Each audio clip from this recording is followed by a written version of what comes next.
What is going on, YouTube? We are doing a video today talking about one of the games that I think needs a remake, needs a better sequel, needs a remaster, something, guys. I wanna kiss you all over and again. Growing up in the 90s and early 2000s, PlayStation was on the rise. You know, we were doing so much gaming. The Nintendo 64, I would say, was flopping hardcore, and then little Zach decided that he was going to become a nerd, started reading books, switching from the fighting games and the action styles to the role-playing games. What? And I remember one of the first few games that I really fell in love with was obviously Final Fantasy VII, Breath of Fire 3, and then I remembered when my buddy introduced me to this game, which is now one of my favorite RPGs of all time, Legend of LEGAIA.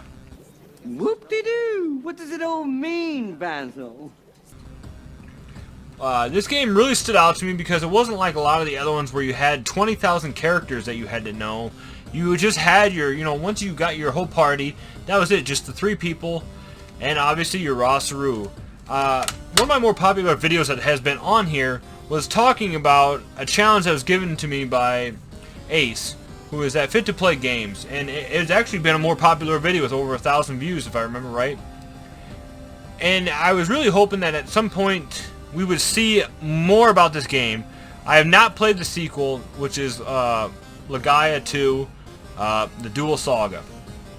I have not played it. I've been wanting to get it and test it out, but I know people tell me that keep your expectations low. Don't expect much because it has not been good.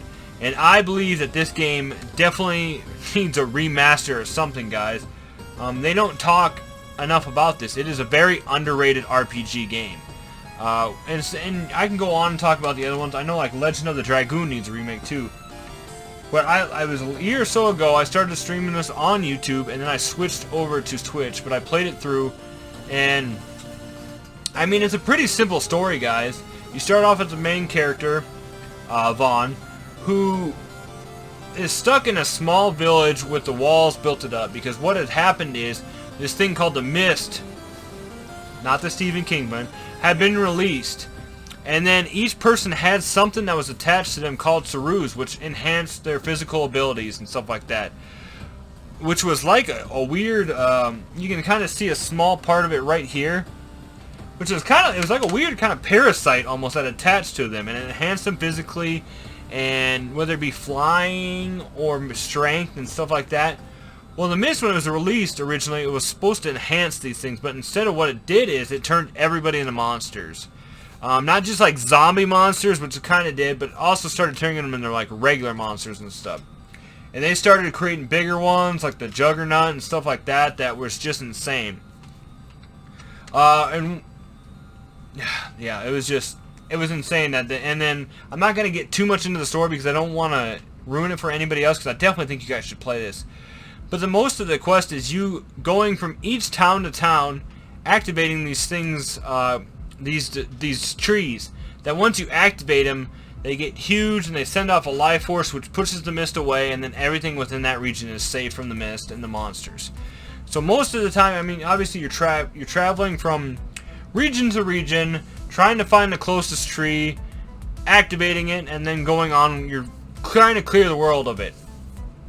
And sooner or later you'll start running into things called the mist generator, which actually creates the mist. You take those down, and that whole region doesn't have to worry about the mist ever again.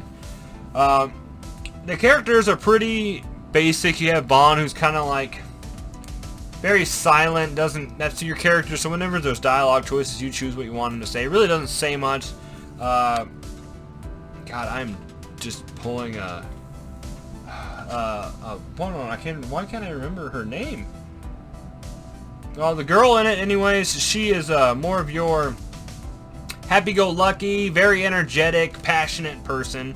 Talks a lot, can't get her to shut up, but a good character all. And then, of course, you got Gaia, who is your over-the-top, strong guy, an iron-willed monk who doesn't, is usually pretty rude, but in the end starts opening up more. So the character's nice. The thing I think that really shines in this, besides the story itself, is the fighting. So most turn-based games back then were just attack, magic, summon, item, you know, some of your basic stuff. This one had that stuff, but when you went to do a basic attack and stuff, you didn't have to, it wasn't just choose physical and go. It was like you had each one of your body parts, either would be left arm, left leg, right leg, and you would get a certain bar that you had to fill up, so you do different combinations of that. And if you did the right combinations, you actually activated things called combos, and then they saved it in this little move sheet, so then you can go back and refer to them. And then later on too, you can unlock the like elemental combos, which has usually something to do with your raw Saru and stuff like that. I loved it because it was something different. You sat there for hours, you know, doing different combinations to try and unlock new ones, and then when you finally get to like the end with like super arts and mystic arts, where mystic arts you had to fill up the whole screen bar, and then you had to do the right combinations for every thing, and then it was just like this all-out amazing sweet ass attack. Besides going into that, I mean, it's got some quirky characters into it. A lot of hours. I want to say, God, I want to say almost 40 hours it took me to beat it. I'm looking at Wikipedia for it right now, and review-wise, it hit, you know, upper 80s on pretty much everything. It's a very underrated game, and I don't think very many people talk enough about it at all. Going on and talking more about this, I will actually read to you the plot as it says on Wikipedia, so you can have a better kind of than my mumblings. But the game takes place in a fantasy world where humanity exists along strange symbiotic creatures known as the Saru, who aid humanity with their supernatural abilities. However, mysterious mist appears, and the Saru become rampant, opposing humanity and causing the collapse of civilization. The story follows Vaughn, whose village is unaffected by the mist outside, and is protected from the Saru by a large wall. The town is attacked by an enormous Saru named the Juggernaut, destroying the wall and unleashing the Saru from the outside inside for the villagers. While defending the village, Vaughn discovers a rare kind of Saru known as a raw Saru named Meta, which is both intelligent and capable of merging peacefully with the humans. So the actual humans are not, when they have a raw Saru on, they're not affected by the mist. He awakens the power of the tree in the center of town known as the Genesis tree. I thought it was the Divine tree for some reason off the top of my head.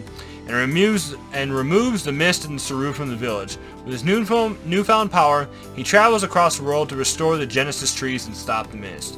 So over time, you know, he meets more people. He meets 2 other characters, and they go through a bunch of hardship. There is, you know, love, sadness, anger, all your emotions go through this game. And I know at the end there's a couple points where, you know, you're almost in tears at what's happening and how you can't stop certain things, but you can finally stop it. It is very good. I really recommend it. Like I said, I really push for hopefully maybe this video getting popular sometime. And, you know, some of the people that at Sony are maybe, at least maybe put it onto like the PlayStation Plus membership, something like that, so more people see this, more people fall in love with it, and hopefully we can get either a direct sequel instead of whatever this one was, or get like just a graphics rehaul. I really hope they wouldn't give it to the Final Fantasy VII treatment, turning it from turn-based into the more action thing, but that's what I think, guys. I hope you enjoyed this video. Let me know what you think below in the comments. Would you love to see a remake, a remaster, or a direct sequel of what happens after these characters save the world? Yeah. And, you know, if you liked the video, please give it a thumbs up, guys. If you're new to the channel, and you enjoy this and you want to see more, go ahead and subscribe. And I am out. Please remaster, remake, or get us a sequel to this, Sony. Have a good day.